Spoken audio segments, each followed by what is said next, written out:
Bonsoir à tous, soyez les bienvenus sur Maritima TV. Ravi de vous retrouver, prenez place dans le carrosse de l'info. Nous sommes le mardi 21 janvier et voici tout de suite le journal de la rédaction. On s'intéresse pour commencer à la lutte contre le narcotrafic. Il faut rester modeste, telle est la phrase employée à plusieurs reprises hier par le procureur de Marseille. Lors du bilan 2024 dressé aux côtés du préfet de police, plusieurs points positifs ont été souligné, la stratégie de pilonnage des points de deal qui continue de porter ses fruits, principalement dans les quartiers nord. 24 lieux de deal ont été supprimés dans l'année, une division par deux en l'espace de 3 ans. Les autorités ont mis en place plusieurs outils pour éviter de les voir fleurir ailleurs. Je vous propose d'écouter Nicolas Besson, le procureur de Marseille. Sur l'agglomération marseillaise, des phénomènes de trafic et des points de deal pouvaient se créer dans la division centre, dans le centre-ville, mais également dans les quartiers sud de l'agglomération. Or, nous l'avons anticipé, puisque cette année, les divisions centre et sud, passant respectivement d'environ 500 gardes à vue chacune pour infraction à la législation sur les stupéfiants, à 1000 gardes à vue pour la division centre, à 1000 gardes à vue pour la division sud. Nous avons constaté naturellement une augmentation de l'ubershit dès lors que vous pilonnez. Il convenait de mettre le paquet, si je puis me permettre cette expression un peu triviale, pour juguler les modalités de livraison et avec des suites judiciaires qui sont de même nature pour les livreurs que ceux que l'on interpelle devant les points de deal et avec la volonté très forte de confisquer l'instrument de l'infraction, c'est-à-dire le véhicule qui a servi à transporter la drogue. Le parquet assure rester aussi très vigilant sur le phénomène d'exportation des points de deal en dehors de l'agglomération marseillaise vers le reste du département ou dans la région. Autre point abordé dans ce bilan, la part des mineurs impliqués dans le trafic de stupes qui reste très importante dans la cité phocéenne. Ce rajeunissement des mains du narcotrafic semble même s'étendre puisque les autorités constatent désormais leur présence dans le haut du spectre. Ils ne sont plus seulement guetteurs ou nourrices, mais ont des rôles déterminants comme celui de tueurs à gages. Des arrestations ont eu lieu, des procès inédits devraient donc se tenir en 2025. Écoutez de nouveau les explications du procureur de Marseille. Pour la première fois, va être jugé un mineur de moins de 16 ans dans un dossier de la JIRS, la juridiction interrégionale spécialisée, devant un tribunal pour enfants. Nous sommes malheureusement les premiers en France et nous avons encore 2 autres mineurs qui vont devoir être prochainement jugés devant des tribunaux pour enfants criminels. Il avait un peu moins de 16 ans, il avait 15 ans au moment où il a commis les faits. C'est la raison pour laquelle il ne comparaîtra pas devant une cour d'assises des mineurs, mais devant un tribunal pour enfants criminels. Et les 2 autres à venir, ils ont moins de 16 ans par définition. Ils sont liés à un certain nombre de narcomicides qu'on a connus. Alors pas nécessairement comme dans le cas qui va être évoqué prochainement comme tireur, mais comme ayant participé à cette série, à ces assassinats. Propos recueillis par Cassandre Amouroux. Notez que le nombre de narcomicides a été divisé par 2 en 2024 par rapport à l'année précédente. Si certains règlements de compte ont déjà été déjoués, cette baisse s'explique en grande partie par la fin du conflit entre les 2 clans rivaux, la DZ Mafia et Yoda. D'ailleurs, aux dernières nouvelles, le chef présumé du clan Yoda va être extradé vers la France. Félix Bengui, alias Le Chat, âgé de 33 ans, interpellé à Casablanca le 8 mars dernier, va être remis donc aux autorités françaises cette semaine et présenté à un juge. Le militant écologiste Paul Watson, reçu hier par le maire de Marseille, Benoît Payan, libéré depuis décembre dernier après 5 mois d'incarcération au Danemark, le défenseur des baleines a profité de sa liberté dans la cité phocéenne où il vit désormais avec sa femme et ses 2 enfants depuis environ 1 an. On l'écoute au micro de Nordine Ali Saïd. J'aimerais remercier le maire et la ville de Marseille et tous les Marseillais for the incredible support I was given while I was in prison. pour le soutien incroyable que j'ai eu quand j'étais en prison. And I know for a fact that the Japanese are well aware of that. Et je sais bien que les Japonais sont tout à fait conscients de ce soutien. And they've made that quite public. Et ils ont rendu public leur agacement. And so Marseille, I believe, has quite a good educational program. On vit à Marseille et Marseille a un bon programme éducatif pour les enfants. And I'd very much like to be part of that educational program. Et j'aimerais beaucoup en faire partie. Because the future is really making our children aware of the importance of protecting marine environments. Parce que le futur, c'est aussi de sensibiliser nos enfants sur l'importance de préserver l'océan. Pourquoi vous choisissez Marseille pour vous installer? Why did you choose Marseille? Well, actually, my wife chose Marseille. En fait, c'est ma femme qui a choisi Marseille. Because my son is a chess champion. Parce que mon fils est un champion d'échecs. And apparently Marseille is probably the best place in France for Et studying apparemment, chess. Marseille est le meilleur endroit en France pour développer les échecs. The Ocean Conference in Nice. Cette année, à Nice se tiendra la conférence des Nations Unies pour l'océan. So we will have a vessel here in the Mediterranean. Donc on aura un bateau en Méditerranée en tout cas. Paul Watson qui poursuit donc son combat pour les océans depuis Marseille, notamment en défiant la notice rouge d'Interpol. L'actualité internationale et des regrets à l'OMS. Le président Trump a signé hier, vous le savez, un décret visant à retirer les États-Unis de l'Organisation mondiale de la santé après avoir vivement critiqué sa gestion lors de la pandémie de Covid. L'OMS dit regretter cette décision américaine, l'occasion de rappeler son rôle crucial dans la protection de la santé et de la sécurité des populations du monde entier en s'attaquant aux causes profondes des maladies. Vers un changement prochain de la loi concernant les violences sexuelles en France, la mission parlementaire sur la définition pénale du viol et des agressions sexuelles propose d'intégrer la notion de non-consentement dans la loi.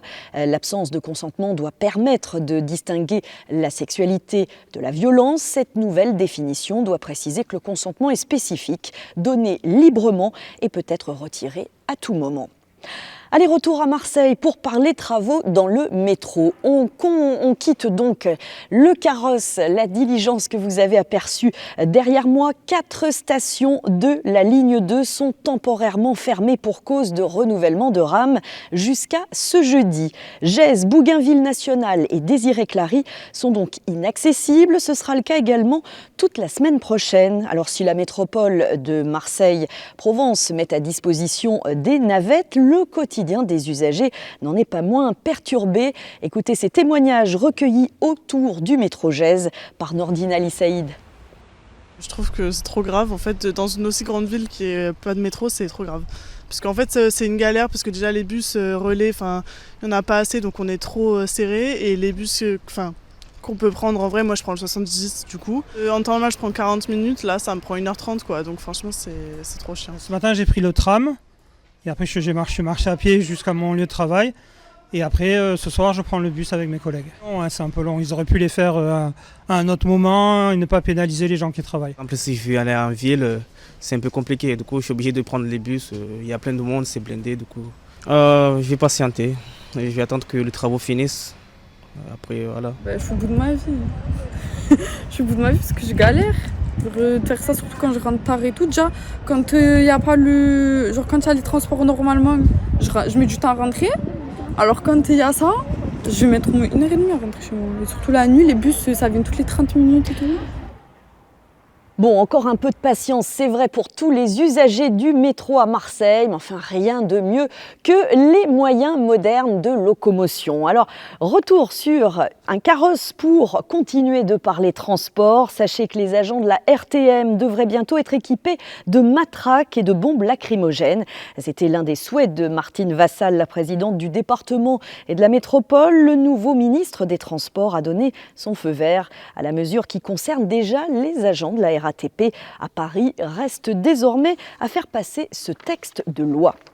Sur la route, vous avez peut-être observé un petit changement sur l'A55 ces derniers jours. 2 panneaux ont été installés pour prévenir les conducteurs du danger que représentent les chèvres sauvages dans le secteur. Les chèvres du Rove, elles traversent souvent les routes et entraînent des accidents. 3 autres panneaux devraient donc être installés ces prochaines semaines. La suite de notre journal, c'est par là que ça se passe. Qui mieux que Maritima depuis son installation ici à Provence Studio pour relater au plus près les événements sur site. Une 50aine de personnes visitaient hier cet écosystème dédié à la production cinématographique piloté par Olivier Marchetti, qu'on salue au passage.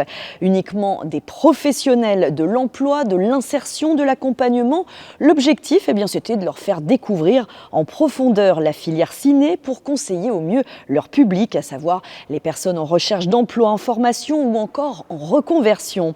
Au programme, découverte des gigantesques pôles, costumes, décorations, mais aussi des techniques dernier cri du moment, notamment l'impressionnant studio XR et ses paysages virtuels hyper réalistes. À l'issue de cette visite, Michel Montagne a recueilli la réaction de 2 responsables, l'une de l'agence de France Travail Martigues et puis l'autre de la régie de Port-de-Bouc, une structure d'insertion, notamment des jeunes. C'est très très enrichissant, notamment pour l'accompagnement de nos publics et de découvrir dans le détail l'ensemble des métiers qui sont proposés sur la filière cinématographique et de pouvoir voir notamment les reconversions vers différents métiers, notamment du décor, de la gestion de costumes, couturière, avec tout ce qui nous a été mis en avant, plus des métiers qui sont beaucoup plus spécifiques et beaucoup plus pointus, sur lesquels on peut quand même faire une grosse communication et pouvoir partager cette connaissance qui nous a été permise d'avoir sur toute cette journée. Donc très très enrichissant. Les agents vous faisaient remonter une sorte de problème de méconnaissance de ce secteur en disant on n'est pas à l'aise avec ça. Oui, totalement. On a commencé avec le travail qu'on fait à Provence Studio à avoir une meilleure connaissance des métiers, on va dire techniques, la logistique, l'électricité, la restauration, les costumes. Mais par contre, tout ce qui est très technicien de plateau, c'est quelque chose qu'on ne maîtrise pas, et là on ne pouvait pas accompagner cette connaissance et pourquoi pas déclencher des vocations et ouvrir le champ des possibles à des personnes, parce que si on ne connaît pas le métier, c'est compliqué pour nous d'en parler. C'est un domaine, le cinéma, que je ne connaissais pas du tout. Moi j'étais très étonné et je suis très heureux d'avoir fait cette visite aujourd'hui parce que ça peut donner des idées et puis demain de faire du montage de projet. Il faut savoir que Port-de-Bouc, c'est un lieu de tournage qui a été souvent utilisé, que ce soit dans les quartiers ou face à la mairie, pour des séries ou des films, et notamment Bac Nord. Donc les métiers du cinéma et la question du cinéma à Port-de-Bouc, c'est quand même très présent. Et demain, avoir des partenariats et d'aller chercher la population pour demain commencer des parcours métiers sur le sujet, ça peut être intéressant. On peut se former et devenir technicien de plateau en ayant fait de l'accessoire ou de la technique ou de la logistique ou de la menuiserie ou autre. Mais ce sont déjà des métiers qui sont accessibles quand on a un petit peu la vocation ou un petit peu l'envie de se former.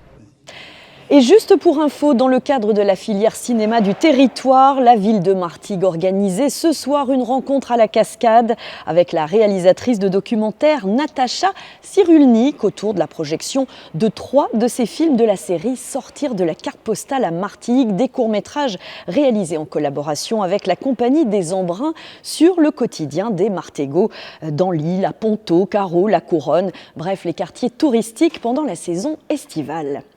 À la page santé, les hôpitaux universitaires de Marseille ont fait une grande annonce en fin de semaine dernière. Une patiente d'une 60aine d'années atteinte du VIH potentiellement guérie après une greffe de moelle osseuse en 2020. Une excellente nouvelle qui ouvre bien sûr des perspectives, mais il faut rester réaliste. Ce traitement ne peut pas être généralisé pour l'instant. Michel Bourrelli, le président de l'association Vers Marseille sans sida et sans hépatite, répond à Joe Temple. Alors, il faut rester optimiste, mais en tout cas, c'est pas quelque chose qui peut être généralisé. Vous comprenez bien que une greffe de moelle, avec le fait qu'il faut quasiment supprimer les rejets, avoir un traitement assez lourd, c'est pas faisable pour toutes les personnes séropositives. C'est donc quelque chose qui est peut-être à creuser pour voir comment ça fonctionne au niveau des réservoirs, pourquoi le virus n'est plus présent à ce moment-là. Mais en tout cas, il ne faut pas non plus donner de faux espoirs aux personnes séropositives actuelles parce que c'est pas ça qui va être mis en routine de partout pour la centaine de milliers de personnes qui sont touchées par le VIH en France. Donc, c'est à la fois une très bonne nouvelle pour la personne elle-même, pour les personnes qui ont pu profiter de cela, mais en tout cas, c'est pas quelque chose qu'on peut mettre en routine. Solidarité à Istres, place à la 3e édition de l'opération Point de collecte au profit des Restos du Cœur. Objectif, récolter des denrées alimentaires non périssables et des produits d'hygiène. 37 points de collecte ont été installés à Istres. La campagne se poursuit jusqu'au 7 février avec le concours de l'EPJ, l'espace pluriel jeune, associé au concert du 15 mars prochain. Cette édition 2025 a pour objectif de dépasser les 11 tonnes collectées. On compte évidemment sur votre générosité. Allez, on passe au sport et au football. Tous les regards tournés vers le nouvel entraîneur du FC Martigues, Hakim Malek, qui rencontrait aujourd'hui ses joueurs. C'est donc lui qui a la lourde tâche de maintenir le club en Ligue 2. Un défi que le coach natif de la région est particulièrement fier de relever, d'autant qu'il a porté le maillot sang et or en tant que joueur. Réaction au micro de Flavio Noriga. Beaucoup de joie et beaucoup de fierté. Ça fait quelques années, on sait que ça tourne quand même autour du pot avec Martigues, ça ne s'est jamais fait. Ça s'est fait cette année-là, bon, une situation compliquée, mais je suis le plus heureux. Voilà. Je reviens dans le monde pro, dans ma région, dans un club que je connais, avec un staff que je connais, des joueurs que je connais.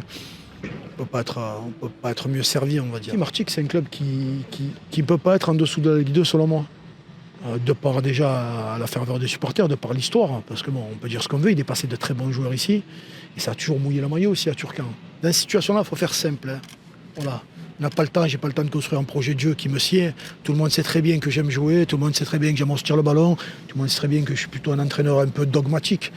Là, j'aurais pas le temps de faire ça. J'aurais pas le temps, donc il n'y a que 15 matchs, donc il fallait vraiment dans quelque chose de condensé, de simple et qui peut être efficace. Le premier point, c'est l'état mental. Le deuxième, ça reste le fait de récupérer le stade, qui reste un vrai levier. Et puis le troisième, c'est de se concentrer sur les matchs qui nous sont capitaux.